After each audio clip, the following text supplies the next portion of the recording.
Is Tony Joe White here on WNCW Hoodoo in Studio B live for us on a Thursday afternoon, playing tonight in Charlotte at the Double Door Inn, and then tomorrow night going to the Grey Eagle in Asheville, and giving us a little taste of the Whomper Stomper, right? The wah-wah pedal. Is that what you got with you today? Yeah, I just eased it in a while ago, kind of snuck it in, and never know when you may need a little Whomper. That's one of the best quotes we've had here all year. You never know. I'm going to need a little Whomper.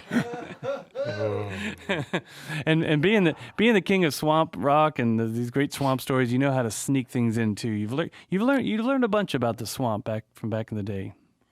Stuff sneaking in, coming in the dark, kind of foggy, kind of smoky like. Yeah, it's like when you live right by them and a quarter of a mile from the river and the swamp, Beth River swamps, and then you got your brother and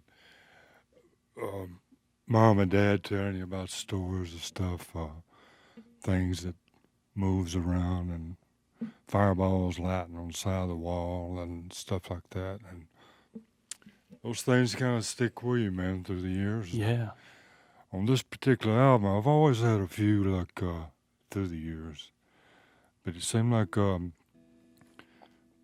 this album was just covered with moss, you know, when it come out, and a lot of the reviews with newspapers and people in Australia, Europe, and everywhere, they were saying things like the guitar licks slither out from under a log, and his voice sounds like he's singing from under a log. Uh-huh. Things like that, so everybody kind of picked up on it and got the same vibe from it. Yeah. It's kind of a blend of all these different things going on. I mean, you're kind of the king of stripping it down to the simple, basic elements with your stuff, but you got the Whomper Stomper sound and the effects on your guitar. You got that groove with Fleetwood here on the drums, that steady groove, and then you're telling all these great swamp stories full of omens and things. And I feel like there was kind of a time in some of your records where that got kind of pared down a little bit, maybe a little more than average,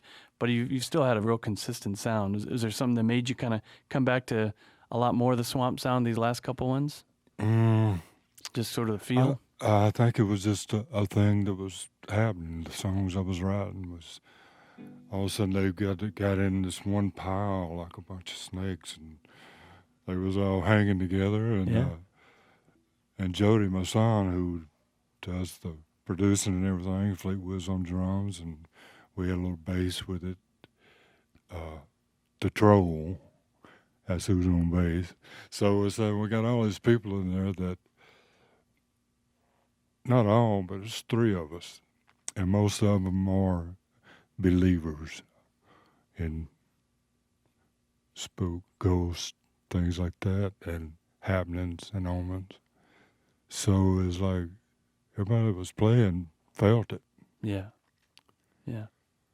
I love all the different stories you got on this new one, Rain Crow, The Conjure Child, and all these great songs. You did a co-write with Billy Bob Thornton, and just it's so lyrical, all these songs here. And I read that to do your writing, actually, you kind of mentioned it, to do your writing, you can't be on the road traveling around like some artists do. You gotta be home, you gotta stay put, and a fire is involved, sounds like. It's this thing in you that you want to sit out by the fire, hang out with your son Jody, I guess, and bounce some song ideas around, and that's how the songs come about.